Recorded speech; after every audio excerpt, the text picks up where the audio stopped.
Hello and welcome to the Bhagavatam. Today we talk about Dharma.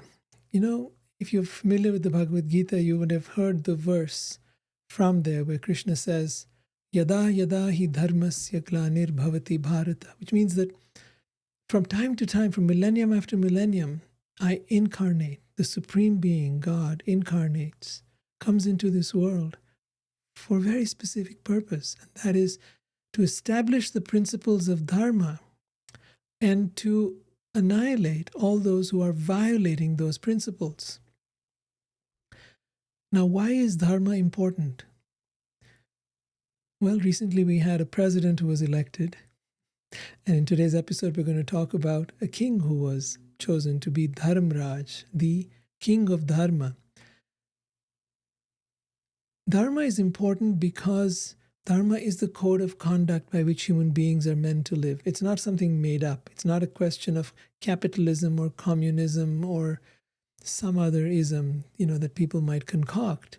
It is the code of conduct that is given by God that helps us live peacefully and harmoniously. It's not just that we live peacefully or you use it as a way to get to God, but it's also a way in which we exist in harmony with each other and with nature and with our own bodies, right? And with our own minds, and with true awareness that the journey out here is for us to realize who we are and come back to God. So there's a very specific purpose that we're here, and though most people don't talk about that, and there's a very specific way in which it helps to maximize the journey. Now, you can do whatever you feel like. You don't have to follow anything, right? You have total and absolute freedom.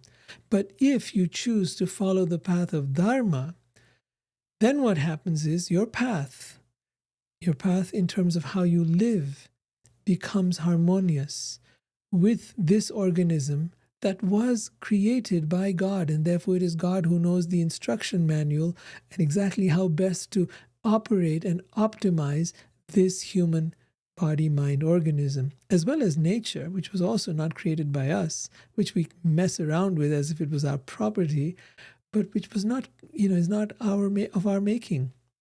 And so the God that created that also shows us how to deal with nature, how to be in harmony with nature, and not act against it as we have been foolishly doing for the last few hundred years.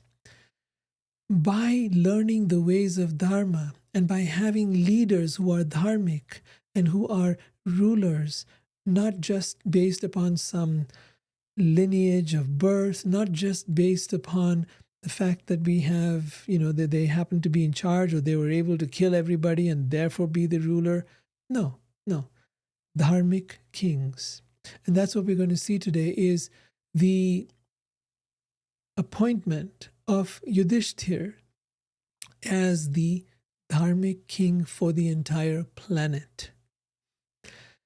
And a dharmic king's job is not to punish and hurt and control and dominate and create havoc, but rather is to really understand where people are at and guide them spiritually, morally, ethically, and learn to live in harmony with themselves and God. So we begin with this journey, or rather continue with it. Krishna has, in the previous episode, arranged for himself and Arjun and Bhim to go and have a battle with, or rather a duel, shall we say, it's more accurate, with Jarasandha. This particular king had been creating a lot of trouble for everyone, and now that the King Yudhishthir was going to be installed as the Dharmraj, Jarasandha was opposed to that, so there had to be a clearing up of who's going to be in charge. Jarasandha was fighting deeply against Yudhishthir and Krishna. So this battle took place between Bhima and Arjun, in which Jarasandha was killed. And Krishna showed Bhima exactly how to proceed with that, because it wasn't easy. Jarasandha was an extremely capable warrior and very powerful. So Krishna was there, he knew the inside out. Now this Jarasandha had taken 20,800 kings and he had locked them up. right? He defeated them, and then he had imprisoned them in a cave somewhere. And these kings had appealed to Krishna to help them. They had sent a messenger, and that is why Krishna had come. And it was all sort of like part of a larger plan of what had to happen. So as these kings were now freed after the death of Jarasandha, they emerged from the Giridroni fortress. They appeared dirty and shabbily dressed. But now that they were emaciated by hunger, their faces were dried up, and they were greatly weakened by their long imprisonment. The ecstasy of beholding Krishna, the Supreme Godhead, dispelled the weariness of their imprisonment. They stood with folded palms and offered words of praise to that Supreme Master of the senses. The king said, "Obeisances to you, O Lord of the ruling demigods, O destroyer, O protector of your surrendered devotees, destroyer of our distress, since we have surrendered to you, O inexhaustible Krishna." Inexhaustible means limitless Krishna. "Please save us from this terrible material life which has made us so despondent." See, they had everything. They were kings. Their kingdom was then taken away from them. You know, the loss of something is not so much when you don't have it. The loss of something that you have is great when you have a lot. The more you have, the greater the loss. Let's say you were a multimillionaire and then you lose all of that money. Your loss is massive. You don't know how to live anymore with the bare minimum, like the middle class or the lower middle class. You don't know how to live like that anymore. You've grown up with this tremendous lifestyle. Maybe you were born into it. Then imagine if it's taken away from you. The same happens when we lose a loved one, especially someone who's been very, very dear to our heart, someone who's been so close to us as if they were ourselves, and then we lose that person. It's like someone took your life away, right?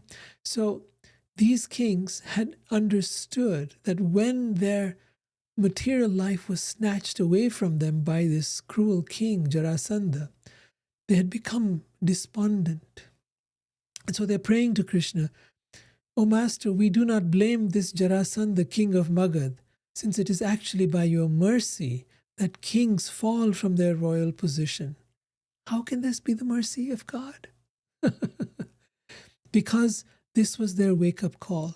That fact that this had happened, that they had been dethroned, that everything had been taken away from them, led them to wake up to their true identity, to their spiritual identity, to who they are as human beings, and also to their need to connect with God and to be rescued by God. The truth is that most of us think we can do this life by ourselves, but trust me, this life is hard. And it is by the mercy of God, by the grace of God, that we're able to make it through here with some level of ease. I'm not saying that makes it with no trouble at all. In fact, many a time devotees of Krishna and God have been known to have more trouble than most people. In the Christian world, they know of Christ and all the trouble he went through. But in the case of the Mahabharata and the Vedas, we see the Pandavas and how much trouble they went through. So would you say that the people of God go through more trouble? I think the closer you come to God, the more those troubles come about. But here's the incredible part. He is with those persons. He is with them every step of the way, as he was with Christ, as he was with the Pandavas, as he was with any person who has surrendered to him. And because he is with them, they do not feel the pain of this world, even though it has been exaggerated to a high degree. They do not feel it any more than you would feel the slight itching of your skin.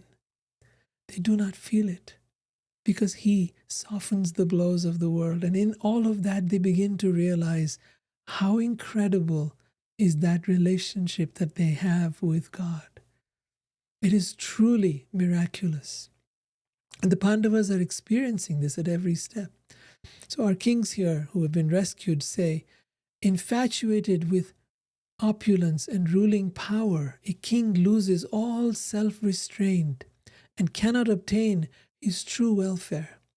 Thus bewildered by your illusory energy. So there is this illusory energy, means the illusions of this world, which is called Maya in the Vedas, which means some people in the Western world now we call it the matrix, right? This illusion of the world, it appears solid, appears like all these great things are happening and all these bad things are happening. But that's all part of Maya, that's all part of the illusion. And that illusion is so incredibly realistic, like being in a virtual reality game, but it's 3D. And everything that you touch can hurt you and can kill you. And it's not just, like a game. It feels absolutely real, but it is still a virtual reality game. And we are bewildered by it. We take it to be reality. It is so real that we cannot believe it when somebody tells us that it is an illusion. So these kings are saying, thus bewildered by your illusory energy, Maya, the king imagines his temporary assets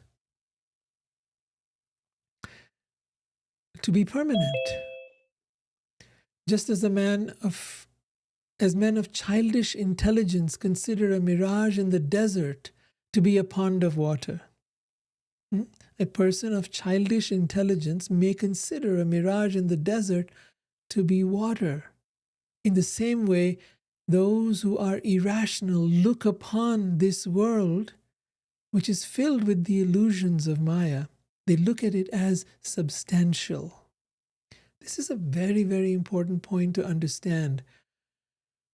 We, in our foolishness, buy into the pains and pleasures of this world. We buy into this world as if it were all that is and all that matters, and as if it was significant.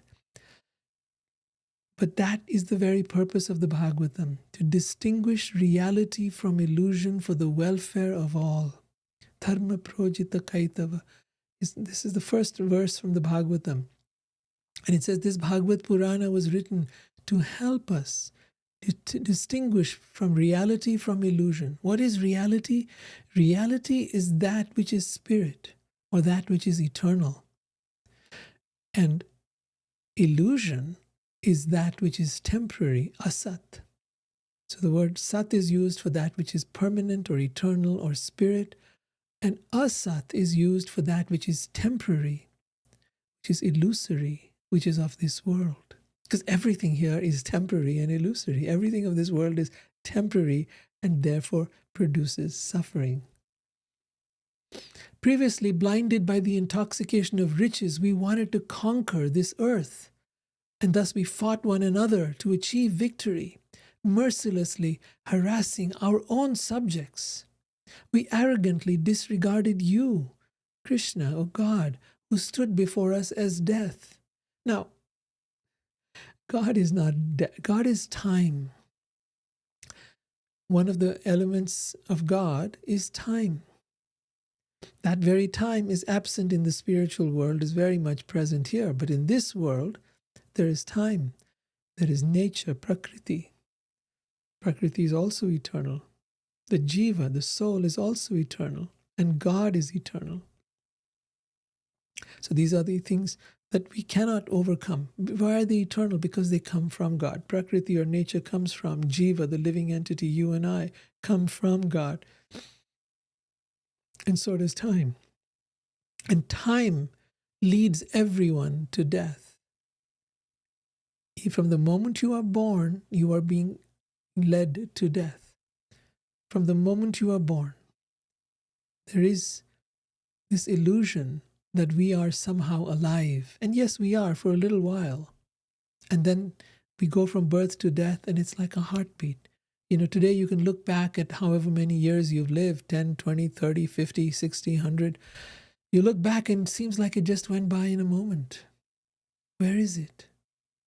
But what is staring us and staring everyone in the face is death. So they say, we arrogantly disregarded you who stood before us as death.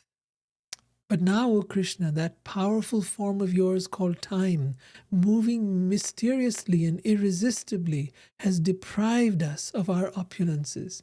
Now that you have mercifully destroyed our pride, we beg simply to remember your lotus feet.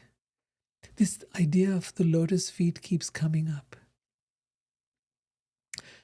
In this Vedic system, we think of the lotus feet of Krishna, or any evolved person for that matter, gurus, highly saintly people.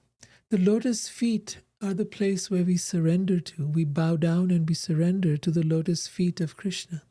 Lotus because they are beautiful. And lotus is considered in the Vedic culture the most beautiful of flowers. So the lotus feet means these most incredibly beautiful feet. And we surrender to them because by that surrender, we receive shelter.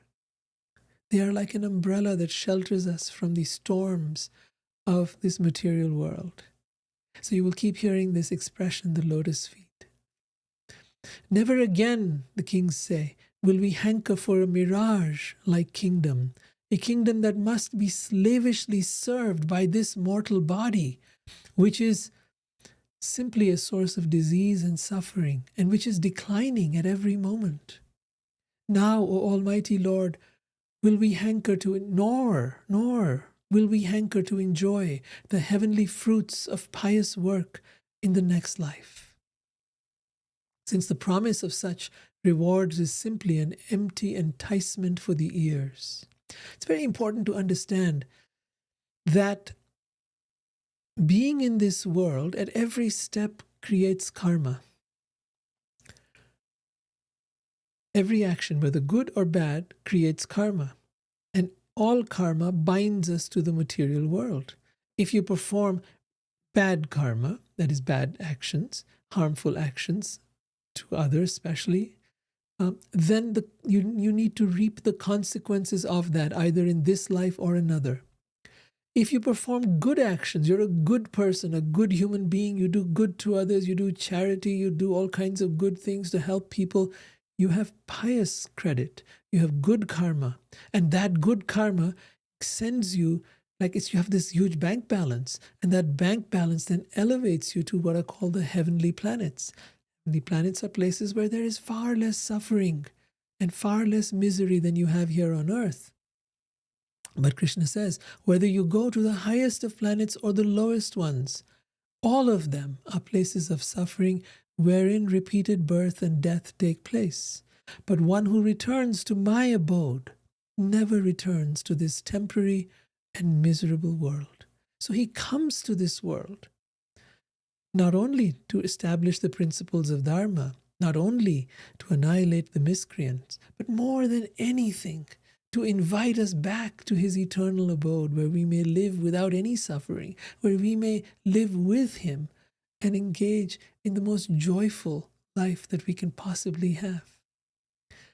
So the kings now say, please tell us how we may constantly remember your lotus feet, though we continue in the cycle of birth and death in this world. So we are in this world, we are in the cycle of birth and death, but they're saying if we constantly remember your lotus feet, then those feet will give us shelter while we are here and ultimately free us from this world. And that is their prayer to Krishna. Again and again we offer our obeisances, Naman, Namaste, unto you, Lord Sri Krishna, Hari, the son of Vasudeva, that supreme soul, Govinda, who vanquishes of all the suffering of all who surrender to him. Thus the kings, now freed from bondage, glorified the Supreme Lord, Krishna, who was standing in front of them. Then that merciful bestower of shelter spoke to them in a gentle voice. Krishna said, from now on, dear kings, you will have firm devotion to me, the Supreme Self and the Lord of all that be. So Krishna declares who he is. He is the Lord of all that is. He is the Supreme Self. We are the small self, Jiva Atma. We are the small self. We are Anu or Anksh. He is the Supreme Self. He is Vibhu. He is the Great Self. He says, he blesses them that you will have firm devotion to me.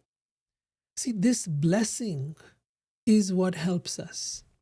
We try and struggle on our own to attain God. It's next to impossible.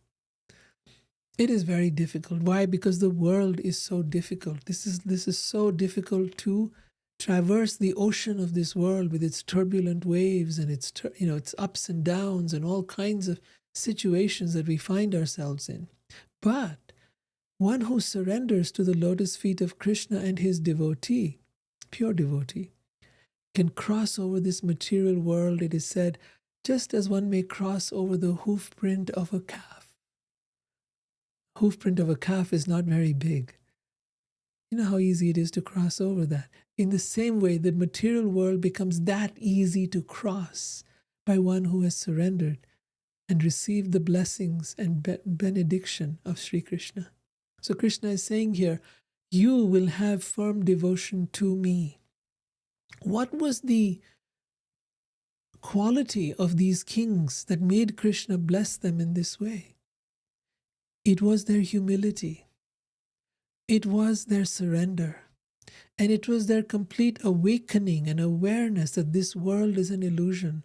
And we no longer wish to be devoted to this world, even though we may have to continue our role and our duty and our dharma as kings. Nevertheless, we understand now that that is not the goal of life. The goal of life is you. And therefore we surrender. There's a total surrender, total humility with which they have prayed to Krishna. And therefore, he has blessed them with firm devotion to him. Firm is nishtha. Nishtha is unwavering devotion. Firm. That is not, maybe, maybe not. I think I believe in God. I don't know. I'm not so sure. That doesn't work. That is not nishtha. That is not firm faith. That is not firm devotion. Our devotion has to become unshakable, unmovable. That is firm devotion. He says, I bless you. You will have firm devotion to me. I assure you, Krishna says, that this will come to pass just as you desire. Fortunately, you have come to the proper conclusion, my dear kings, and what you have spoken is true. I can see that human beings' lack of self-restraint, which arises from their intoxication with opulence and power, simply leads to madness. You may have noticed this. If you study politics at all, if you study the geopolitical situation around the world, you will see the intoxication of power and wealth all around you. And you will see how it leads to madness. It's all around us. It's plain sight, visible to us every single day. And it's not just in one place. It's everywhere. It's a disease that is more rampant than even perhaps some viruses that we've seen. Haihaya, Nahusa, Veena, Ravana, Naraka, and many other rulers of demigods, men and demons, fell from their elevated positions because of infatuation with material opulence. Understanding that this material body and everything connected with it has a beginning and an end. With this understanding, worship me not me, Krishna, with Vedic sacrifices and with clear intelligence, protect your subjects in accordance with Dharma. Notice here again he's insisting, protect your subjects in accordance with Dharma. Dharma is not the codes of conduct created by any human being, but created by God. And he wants us to live by Dharma. And he wants our kings to show us how to live by Dharma. And Dharma is not about discriminating from one person to another, one race to another, one culture to another, one being to another. Dharma is about learning to love each other and love all creatures and love nature and love God. You can't separate these. You can't separate them. You say, oh, I love God, but I don't love human beings, or I don't love this race of human beings, or I don't love that religion of human beings. No. All beings. That is the path of Dharma. Now, of course, it does not mean you have to sit around loving someone who is acting in adharma, who is acting against the codes of God, who is harming other people, who is hurting other people.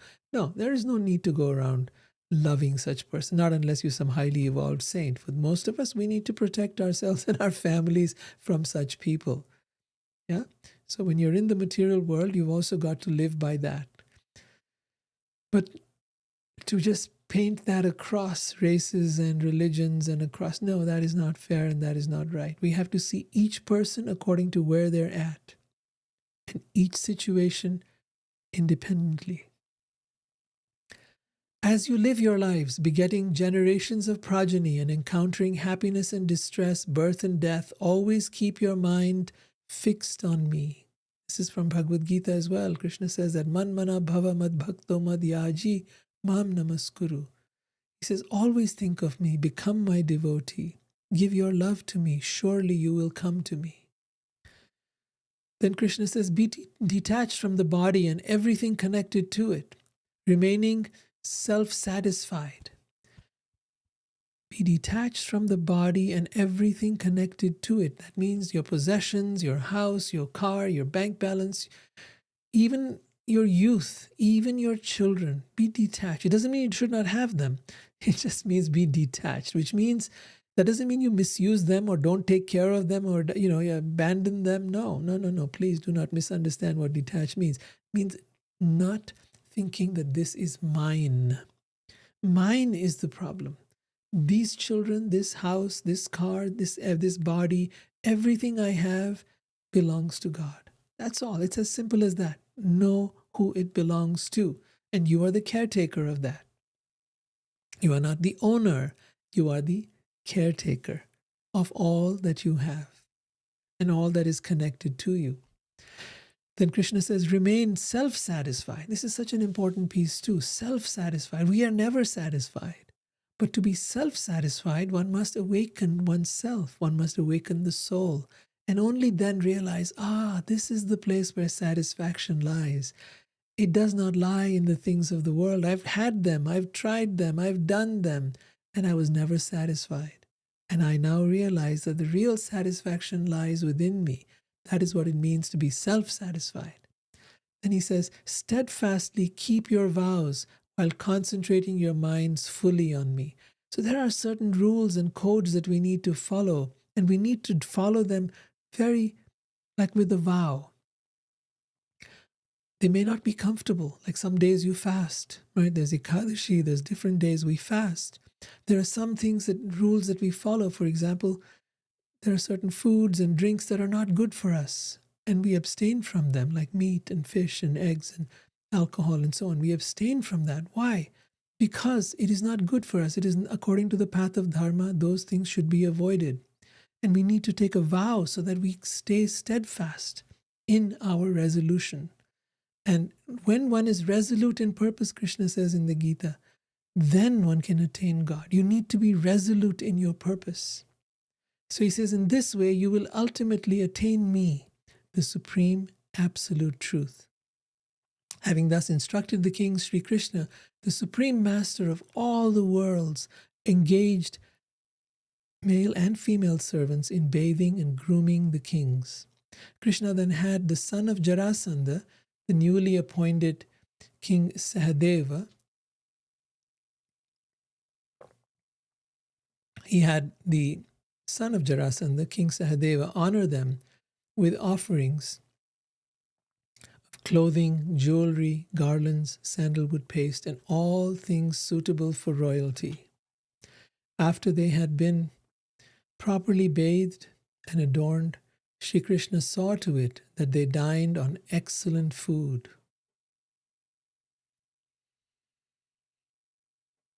Very important, because they hadn't eaten properly in ages. He also presented them with various items befitting the pleasure of kings. Honored by Krishna and freed from tribulation, the kings shone splendidly, their earrings gleaming, just as the moon and other celestial bodies shine brightly in the sky at the end of the rainy season. Then the Supreme Godhead arranged for the kings to be seated on chariots, drawn by fine horses and adorned with jewels and gold, and pleasing them With gracious words, he sent them off to their own kingdoms. Thus, liberated from all difficulty by Krishna, the greatest of all personalities, the kings departed, and as they went, they thought only of him, the Lord of the universe, and of his wonderful deeds. The kings told their ministers and other associates what the personality of Godhead had done, and then they diligently carried out the orders he had imparted to them. Krishna then accepted worship from King Sahadev, that was Jarasanda's son, and then departed with Bhima and Arjun, the two Pandava brothers. When they arrived at Indraprasth, the victorious heroes blew their conch shells, bringing joy to their well-wishing friends and sorrow to their enemies. This was the capital of the Pandavas.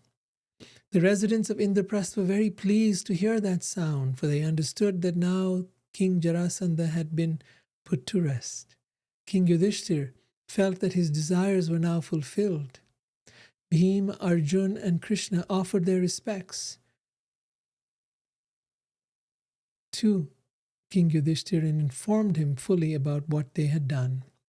Upon hearing their account of the great favor Krishna had mercifully shown on him, King Yudhishthir shed tears of ecstasy. He felt such love that he could not say anything. Just, deeply moved by Krishna. So all this Krishna was doing because he wanted Yudhishthir to be Dharamraj, the king of Dharma, the ruler of the planet. When King Yudhishthir heard about the killing of Jarasandha and the Almighty Krishna's power, wonderful power, he addressed the Supreme Lord with great pleasure. King Yudhishthir said, "All the exalted spiritual masters of the universe, together with the inhabitants and rulers of various planets, carry on their heads your command," meaning they follow your command with absolute dignity and honor. So they carry on their heads your command, which is rarely obtained, that you, the lotus-eyed Supreme Lord, now again, remember lotus stands for great beauty in the Vedic culture, and so they refer to Krishna's eyes as lotus eyes, his feet as lotus feet.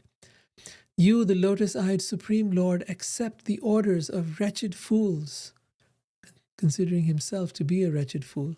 Yudhishthir, the king, about to be the king of the entire planet, is speaking of himself as a wretched fool with such humility. So he says, you, Krishna, the Supreme Lord, accept the orders of wretched fools who presume themselves rulers. And this is a great pretense on your part, O all-pervading one. He says, you accept all our, you even take orders from us. And that is, you should not be doing. He's just kind of like almost telling him you shouldn't be doing that. You should not be taking our orders. We need to take orders from you. But of course, the power of the Absolute Truth, the Supreme Soul, the primeval one without a second, is neither increased nor diminished by his activities, any more than the sun's power is diminished by its movements. So in many times you see Krishna, he's a child, he's just behaving like an ordinary child, he's mischievous, he's naughty, he's playful, he's stealing butter, he's doing all kinds of things. His power is not diminished. He's not got this ego, this front, he's got to pretend to the world how a great guy he is. Look at me, I'm God, I'm like this greatest of all people. No. He washes the feet of Narad Muni, drinks that water. He serves his devotees. He shows that God is not afraid of being humble. God is not afraid of serving his devotees just as they serve him. It presents here this humility. The example that he's given is wonderful. Just as the sun's power is not diminished by its movements, similarly, the Supreme Lord, his power is not diminished in any way by his activities. O unconquerable Krishna, even your devotees make no distinction of I and mine, you and yours, for this is the perverted mentality of animals or animal-like human beings. Having said this, King Yudhishthir waited till the proper time, for the sacrifice was at hand. So what was happening now was, with Krishna's permission, he selected suitable priests to execute the sacrifice. He invited the kings and citizens throughout his kingdom to attend. All of them were eager to witness the sacrifice. The Brahmin priests then plowed the sacrificial ground. So there was this practice they had where they had a plow, and it had a golden plowshare. Plowshare is the cutting blade of the plow. So with that, they would cut into the ground before the sacrifice was to begin.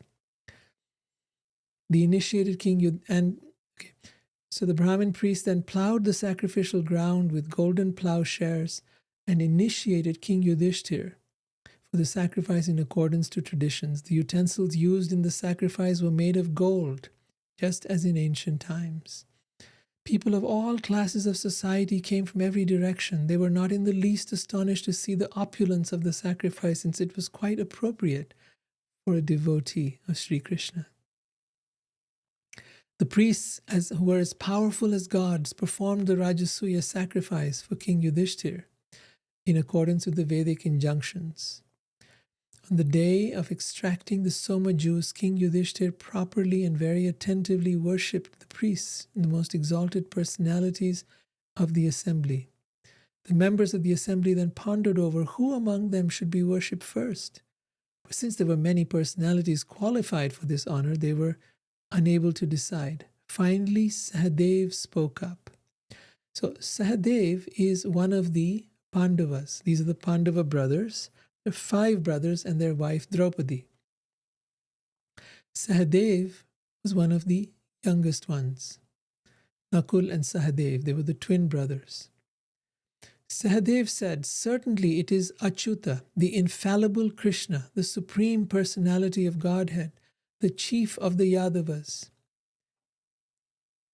who deserves the highest position. In truth, he himself comprises all the demigods. He is like the sum of all the devas, all the demigods worshipped in sacrifice, along with such aspects of the worship as the sacred place, the time, and the paraphernalia."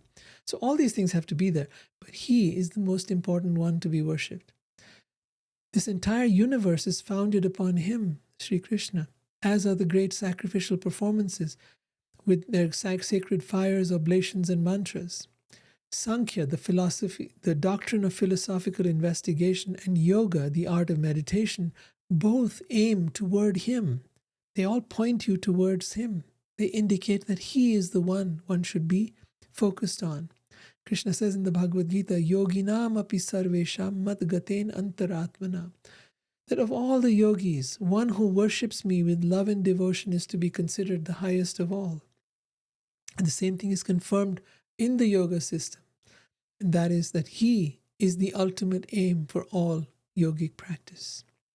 So because he is the one without a second. Sahadev continues, "O assembly members, that unborn Supreme Lord, relying solely on himself, creates, maintains, and destroys this cosmos by his personal energies, and thus the existence of this universe depends on him alone. He creates the many activities of this world, and thus by his grace, the entire world endeavors for the ideals of Dharma." Artha. Dharma is religiosity, loosely explained. Artha, economic development. Kama, sense gratification, and moksha, or liberation. Therefore, we should give the highest honor to Krishna, the Supreme Lord. If we do so, we will be honoring all living beings and also ourselves. Anyone who wishes the honor he gives to be reciprocated infinitely should honor Krishna, the perfectly peaceful and perfectly complete soul of all beings, the Supreme Lord who views nothing as separate from himself.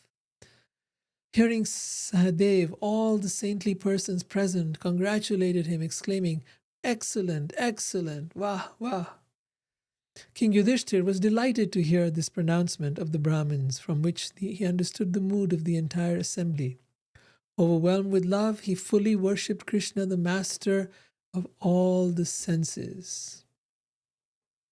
After bathing Krishna's feet, King Yudhishthir joyfully sprinkled the water upon his own head, and then upon the heads of his wife, brothers, and other family members and ministers.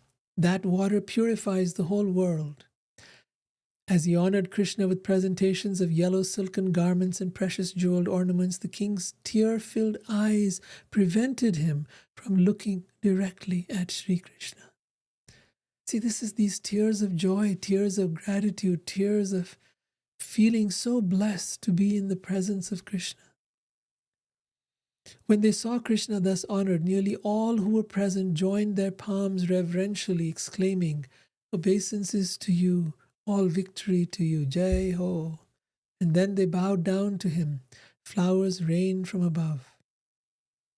However, the intolerant son of Dhammaghosha, whose name was Shishupal, became infuriated upon hearing the glorification of Krishna's transcendental qualities.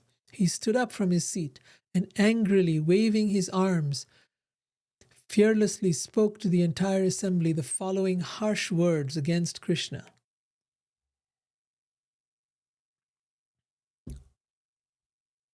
Shishupal said, "The statement of the Vedas that time is the unavoidable controller of all of us has indeed been proven true, since the intelligence of wise elders has now become diverted by the words of a mere boy." Now he's indicating Krishna, a mere boy. "O leaders of the assembly, you know best who is a fit candidate for being honored. Therefore, you should not heed the words of a child when he claims that Krishna deserves to be worshipped." Oh, sorry. He's referring to Sahadev. He's referring to the youngest of the Pandava brothers, Sahadev, who he's referring to as the young boy. So yeah, my apologies for that. It says, "Therefore, you should not heed the words of a child when he claims that Krishna deserves to be worshipped. How can you pass over the most exalted members of this assembly, topmost sages dedicated to the absolute truth, endowed with powers of austerity, divine insight, and strict adherence to severe vows, sanctified by knowledge and worshipped even by the rulers of the universe?" So he's saying there are these great sages over here who are devoted to the absolute truth. But what he's not getting is that that very absolute truth, that supreme thing that they are focused upon, is standing right there in front of them in the form of Sri Krishna. How does this cowherd boy, because remember Krishna grew up in a cowherd family where they took care of cows. He was the original cowboy. How does this cowherd boy, the disgrace of his family, deserve your worship any more than a crow deserves to eat the sacred rice cake? How does one who follows no principles of the social and spiritual orders of family ethics, who has been excluded from all religious duties, who behaves whimsically and who has no good qualities, how does such a person deserve to be worshipped? You can see his rage, you can see his anger, and you can see how abusive he is. Yayati cursed the dynasties of these Yadavas, Krishna's family. And ever since then, they have been ostracized by honest men and addicted to liquor. How then does Krishna deserve to be worshipped? These Yadavas have abandoned the holy lands inhabited by saintly sages and have instead taken shelter of a fortress in the sea, a place where no Brahminical principles are observed. There, just like thieves, they harass their subjects. Bereft of all good fortune, Shishupal spoke these and other insults, but the Supreme Lord, Sri Krishna, said nothing, just as a lion ignores a jackal's cry. Upon hearing such intolerable blasphemy of Krishna, several members of the assembly covered their ears and walked out, angrily cursing Shishupal. Anyone who fails to immediately leave the place where he hears criticism of the Supreme Lord or his faithful devotee will certainly fall down, bereft of pious credit. This is an important, very important statement to take to heart. Anyone who fails to immediately leave the place where he hears criticism of the Supreme Lord or his faithful devotee will certainly fall down, bereft of pious credit. Sri Chaitanya called this the mad elephant offense. He says if you had a field of sugarcane and a mad elephant came there, he would trample the entire field. In the same way, all one's good deeds, pious credit, or even spiritual advancement is wiped out by offending a devotee, and not only by personally offending them, by listening to someone who is offending another devotee or the Supreme Lord himself. Very often people do this. They criticize each other, the devotees of Krishna. Anyone who has devoted themselves to that Supreme Lord, he takes great offense. He takes great offense to that person's criticism. You have to know this. Therefore, never, ever criticize a devotee of God. One who is, and that doesn't mean they belong to one religion. They could belong to any religion. But if they have devoted themselves to God, then they must be honored, treated with respect, and never speak ill of them, or even hear such criticism. Then the sons of Pandu, right, the Pandavas, became furious. 5 Pandava brothers, remember? We're talking about Yudhishthira was the eldest and was about to become, now he had been nominated to become the king. So these 5 brothers now became furious, and together with the warriors of numerous clans, they rose up from their seats with weapons poised, ready to kill Shishupal. Yeah. Undaunted, Shishupal took up his sword and shield in the midst of the assembled kings and hurled insults at those who sided with Krishna.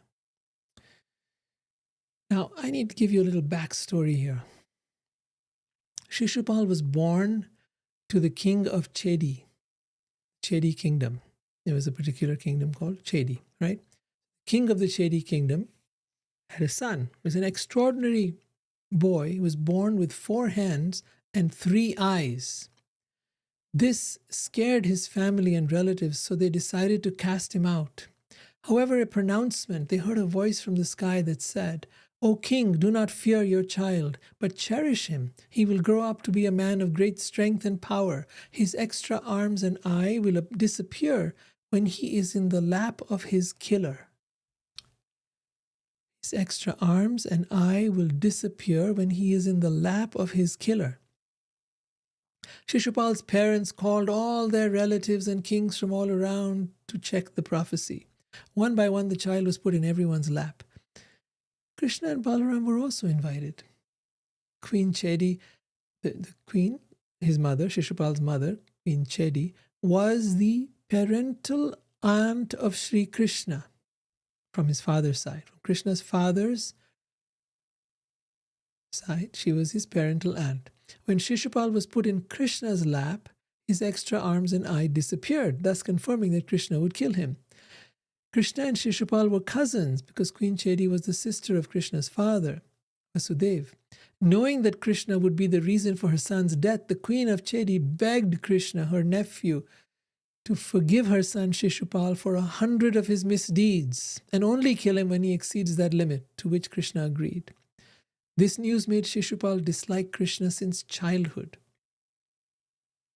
Growing up, Shishupal was close friends with Rukmi. If you remember Rukmi on an earlier episode, he was the brother of Rukmini.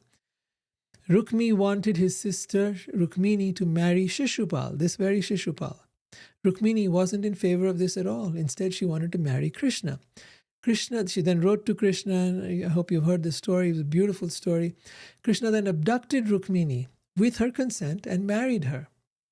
Now, neither the brother Rukmi nor Shishupal, who was to be the bridegroom, were able to stop this. This aggravated the rivalry between Shishupal and Krishna.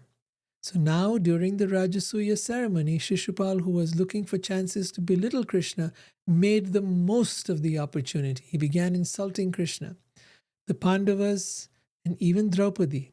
So he started insulting not only Krishna, but now also the Pandavas, the 5 brothers. And Krishna was very, very fond of them. And even their wife, Draupadi. He even questioned the relationship between Krishna and Draupadi and commented on their character. Krishna could not stand Shishupal maligning Draupadi or the Pandavas. He forgot about the promise made to his aunt. At that point, Krishna stood up and stopped his devotees from fighting. He told everyone, stop. He then angrily sent forth his razor-sharp disc called Sudarshan Chakra and severed the head of Shishupal. Srila Vishwanath Chakravarti Thakur explains, if Krishna had done nothing, there would probably have been a savage fight on the sacrificial grounds, and thus the whole ceremony would have been drenched in blood, spoiling the sanctified atmosphere. In order to protect the Rajasuya sacrifice of his beloved devotee Yudhishthir, Krishna immediately severed Shishupal's head with his Sudarshan chakra in such a way that not a drop of blood fell within the sacrificial ground. So the Sudarshan chakra actually carried the head of Shishupal away to another place so the blood would not fall on the sacrificial grounds. When Shishupal was thus killed, a great roar and howl went up from the crowd. Taking advantage of that disturbance, the few kings who were supporters of Shishupal quickly left the assembly out of fear for their lives. Now, something very interesting happened. An effulgent light rose from Shishupal's body, and as everyone watched, entered Krishna, just like a meteor falling from the sky to the earth. Obsessed with hatred of Krishna, throughout 3 lifetimes, Shishupal attained the Supreme Lord's transcendental nature. Indeed, one's consciousness determines one's future birth. Now, this is a very mysterious thing, and you need to listen very carefully. Shishupal's soul left his body and merged with Krishna. In this connection, the acharyas or gurus remind us that Shishupal is actually one of Krishna's eternal associates, playing the part of a belligerent demon or asura. Thus, to most observers, it appears that Shishupal achieved the impersonal liberation of merging into Krishna's bodily effulgence. In fact, after being liberated from his mortal frame, Shishupal returned to the side of his master, the Supreme Lord of the spiritual world. Shishupal and his friend Dantavakra, who will be killed by Krishna later in chapter 78, were previously Jai and Vijay, the 2 gatekeepers of Vaikuntha. So the spiritual world cannot be entered by anyone unless they have qualified themselves. So the 4 sons of Brahma wanted to enter into the doors of the spiritual world. Guarding those doors were Jai and Vijay. Jai and Vijay were associates of Krishna. They actually had a form just like Vishnu. And they prevented these little boys because they thought, who are these little boys? 4 boys, They didn't realize that these 4 boys were the sons of Brahma, and they were highly evolved, saintly beings, and that Krishna wanted to see them. Krishna, actually in this case Vishnu, wanted to see them. So there was a big argument. Vishnu comes out, and he's, the 4 boys, they curse this Jai and Vijay for stopping them, not knowing their place. And so Krishna gives them the choice. They can come to earth for 7 lifetimes as good, honest Brahmins into this world, and then come back to the spiritual world after that. Because as such, one who goes to the spiritual world never comes down again. But Krishna had a plan here. He used this situation for something that he wanted to do. He gave these 2 doorkeepers 2 choices. One, you can come for 7 lifetimes as a good saintly Brahmin, or you can go for 3 lifetimes as a asura, a demonic person, an evil person. And after those 3 lifetimes, you can come back. So he said, what would you prefer? And they said, we would rather come back in 3 lifetimes. The quicker, the better. We don't want to stay in that material world for too long. The faster we can get out of there, the better. And Krishna had a plan to come here and protect his devotees. He knew already what was going to come. So this was part of the plan. So Jai and Vijay, because of an offense to the 4 Kumars, they were cursed to take 3 births in the material world as demons. The first birth was as Hiranyaksha. And there you see how Vishnu appeared as Varaha. Vishnu took the form of a boar to fight with Hiranyaksha, who was trying to take the earth out of its orbit and make it sink and destroy the entire earth. The second time he came as Hiranyakashipu, and that was the father of the boy Prahlad, who was about to kill this young saintly boy who was a devotee of Vishnu. And Narsingadev appeared to protect Prahlad and killed his father Hiranyakashipu, who was a very big asura. Then In the next lifetime, Jaya and Vijay came as, one of them came as Ravan. Ravan's considered to have 10 heads. I don't know if he had 10 heads or he had maybe if you knocked off one, then another one would come up in his place, whatever. He was killed by Ram. And also they came as Kumbhakaran. Kumbhakaran was known to be almost a giant-sized person and had tremendous powers. He was the brother of Ravan. And then in this lifetime, the time of Krishna, these same two brothers, Jaya and Vijay, came as Shishupal and Dantavakra.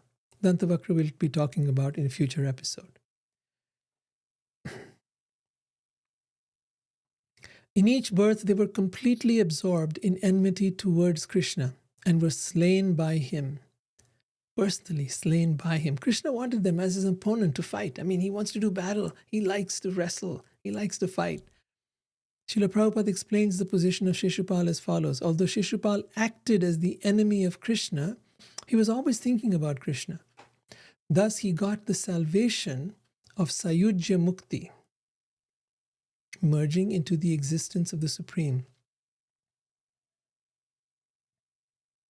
And finally became reinstated in his original position of personal service.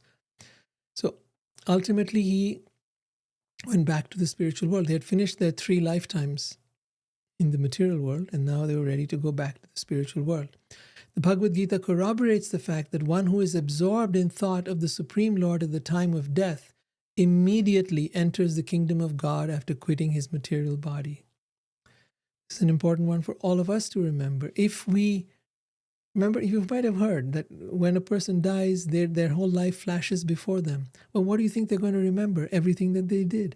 If you spent your life devoted to God, remembering God, chanting his name, worshiping him, being with his devotees, hearing about him, then that's what you're going to remember at the time of leaving this body. Krishna says that if at the time of death, one who remembers him will come back to his kingdom, to his eternal abode, after quitting his material body. Emperor Yudhishthira now gave generous gifts to the sacrificial priests and the members of the assembly property, honoring them all in the manner prescribed by the Vedas. He then took the Avabhritya bath, purified in the final Avabhritya ritual, which marked the successful completion of the Rajasuya sacrifice.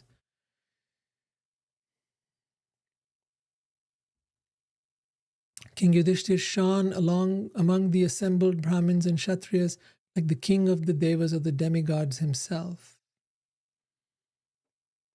The demigods, humans and residents of the heavens, all properly honored by the king, happily set off for their respective domains while singing the praises of Sri Krishna.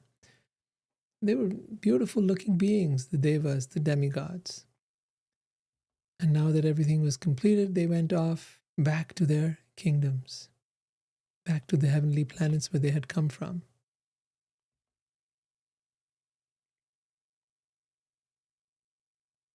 All were satisfied except sinful Duryodhan, the personification of the age of Kali, of quarrel and hypocrisy and the disease of the Kuru dynasty. He could not bear to see the flourishing opulence of the Pandavas. Thus Sri Krishna, the Lord of all masters of mystic yoga, saw to the successful execution of this great sacrifice on behalf of King Yudhishthira. Afterwards, Krishna stayed with his intimate friend, the Pandavas, for a few months at their earnest request. They must have not wanted to part from him. Then Krishna took the reluctant permission of the king and returned to his capital with his wives and ministers. One who recites these activities of Krishna, including the killing of Shishupal, the deliverance of the kings, and the performance of the Rajasuya sacrifice, is freed from all sins. Thank you for being here. Thank you for listening. May you be freed from all sins as well. That is the promise Krishna gives. That is the promise of the Bhagavatam. However, it's very important to understand, I had someone raise the question, well, how can one be freed of all sins after one is supposed to incur one's karma? Yes, one is supposed to incur one's karma. This is absolutely true. But there can be an intervention. For example, The president can pardon someone who is in jail. Governors can also do that in some places. In the same way, these blessings are given for one who has absorbed themselves in these spiritual teachings, who understands from these teachings the position of the Supreme Lord and who He is and what kind of pastimes He engages in, and begins to understand the truth of life. For such a person, they are already freed from all their sins. It doesn't mean that with every act and every step you take in this world, there won't be more. There will be. So therefore, you have to continue engaging in these activities so you may stay free. Even by chanting a simple name of Krishna, you become freed from all sins. It is not a big thing. That so much mercy is being given to us. So much of blessing is being given to us. We must take it and absorb it and free ourselves from this world. If you have any questions, please ask now. If you want to write them down, whether you're on Instagram or you're on YouTube or whether you're on Zoom, please write down your questions. I'd be happy to answer them.